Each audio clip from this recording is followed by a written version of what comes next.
look at rectangle A. How could we know the length of each side of the rectangle? If you remember what you learned in 4th grade, opposite sides of the rectangle have the same length. So this side that says 3 centimeters, the opposite side is going to be 3 centimeters. This side right here that's 5 centimeters, the opposite side is also going to be 5 centimeters.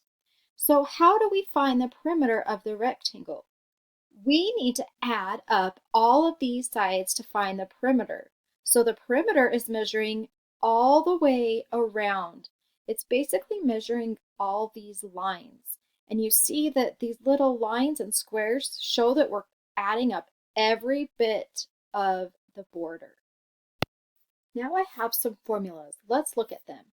To add up the perimeter, I can do 3 centimeters plus 3 centimeters plus 5 centimeters plus 5 centimeters.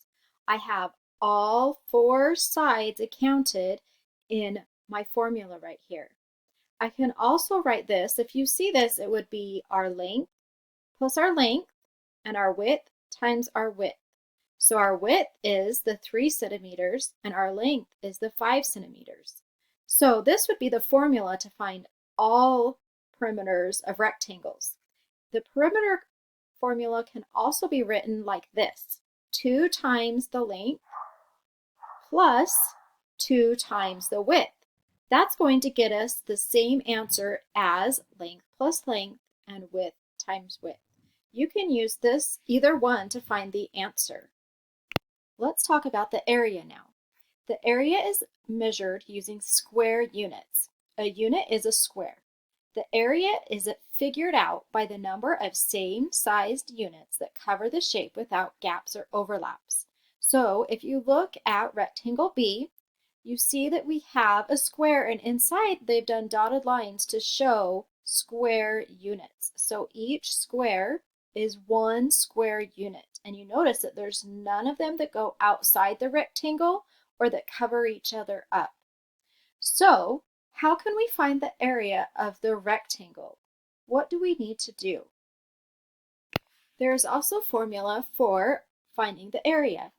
Finding the area of a rectangle is length times the width. So with rectangle B, we would write it A for area equals 5 times 3. This formula can be written like below: A equals L times W. You can also write it L with the little dot for times tables. My computer doesn't do the little dot, but I wanted you to know that you're going to see it that way in your book as well.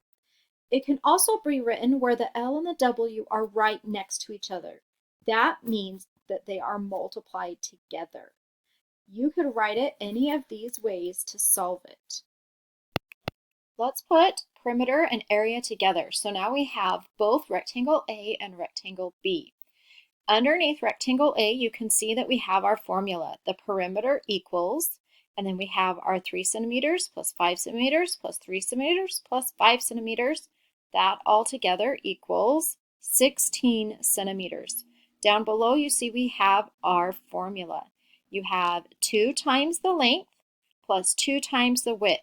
So 2 times the length would be 5 times 2, which is 10. 2 times the width would be 2 times 3, which would be 6. And then if you add 10 plus 6, that would get us our 16 centimeters. On the area, we have our formula as well for rectangle B. We have the A, which is for area, equals 3 centimeters times 5 centimeters.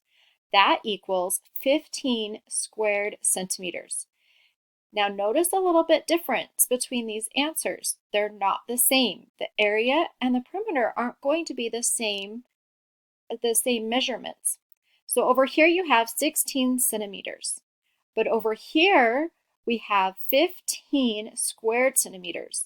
That is because we are working with these squares. It's a square unit. We're multiplying. That is how we have our square, and that actually is part of our answer, is to have our 15 squared centimeters. Now we have rectangle C. To find the area of a rectangle with the fractional side lengths, You use the same method you used to find the area of a rectangle with whole number side lengths. So we're still going to use the same formula for the area. So we have A for area equals 1 of 15 equal parts. Remember, of stands for multiplying, so times 1 times 15. So we have our numbers put into our formula. We have 1/3 centimeters times 1/5 centimeters. Remember, when we multiply fractions, we multiply straight across. So we have 1 times 1 is 1, and 3 times 5 is 15. Now, I have a picture here of our rectangle B. Let's talk about how our rectangles B and C are alike and how they are different. Rectangle B has whole number side lengths. So this is a whole number. It has 5 centimeters on its length and 3 centimeters on its width. On rectangle C, it has fractional lengths. Rectangle B has 3 rows. So we have our 3 rows and we have our 5 columns. When I multiply these, it's going to be 15 square centimeters.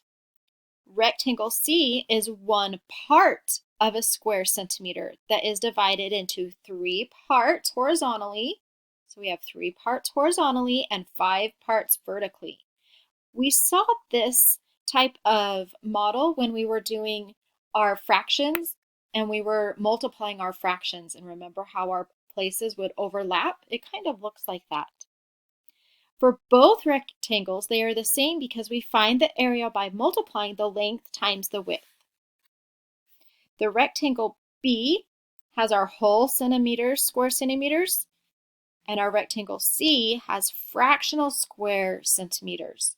So these are still our square units. We have a lot of rectangles in this slide. So if you look, we have our big new rectangle. This is rectangle D. Rectangle D is divided into equal parts like rectangle C was. But how is rectangle D different from rectangle C? Now, you see that in rectangle C, we had 1/3 centimeter and 1/5 centimeter. In rectangle D, we have 2/3 centimeters width and 4/5 centimeters in length. Now, if you look at the formula, we have area equals 8 1/15. Well, where did they get this 8? Look up here and let's count our green squares. We have 1, 2, 3, 4, 5, 6, 7, 8 green squares. That's where they got their 8 1/15. But where did they get 1/15? Well, remember, if you multiply these out, you have 2/3 centimeters times 4/5 centimeters. If we multiply those fractions straight across, we get our 8 for our numerator and we get 15 for our denominator. Well, that's where they have found our 8 and our 1/15 because we have 8 1/15 pieces. All right, so let's look at rectangle B. Now, I shaded in this one little square unit because I wanted you to understand that rectangle C and rectangle D are working in one of these tiny, tiny squares. So that's how it's different. So they took this tiny square and they made it big and they still broke it into these pieces because this is 1/15 square centimeter of our big rectangle B. So these are just like our rectangle B and they have that 15 all similar. But instead, rectangle B has whole units and our rectangle C and our rectangle D are composed of fractional sized units because they are just this one tiny little square. That's how they're different. So with our rectangle B, we're finding the area of the rectangle with whole number sized units. So here's our whole number, 5 and 3. And when we do that, it's the same as counting all of these squares inside the rectangle. And we know that we can do that faster by multiplying.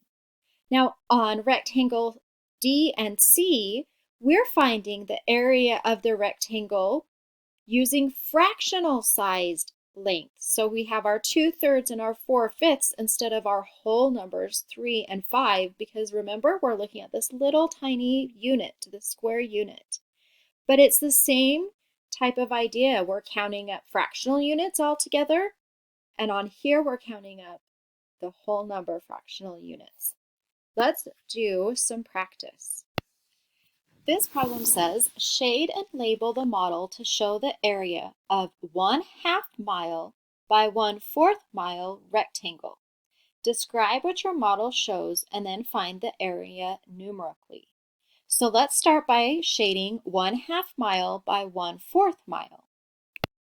The pink area shows my 1/2 mile by 1/4 mile. So you can see my 1/2 mile on my width and my 1/4 mile on my height, or on my length. So how do I figure that out? Well, let's look at our whole part of our unit. We have this unit that's been broken up, and our rows are 1, 2, 3, 4. Well, that would mean that my denominator is going to be 4 on the top. So let's look at our rows. We have 1 row here, 2 rows here. That means that's going to be my denominator. So that's how I figure out which fraction goes on which side of my model. Now the question asks me to describe what my model shows and then to find out the area. So I need to figure out the area. My model shows that 1/2 mile by 1/4 mile rectangle is 1 of 8 equal parts of a square mile, or 1/8 square mile. Remember, we're working with fractional parts. This is one little square of a bigger part of a square. So the formula would be A equals 1/2 times 1/4. So I have my width times my length. That equals 1/8. So that's where I get it, that it is 1 of 8 equal parts of my square mile.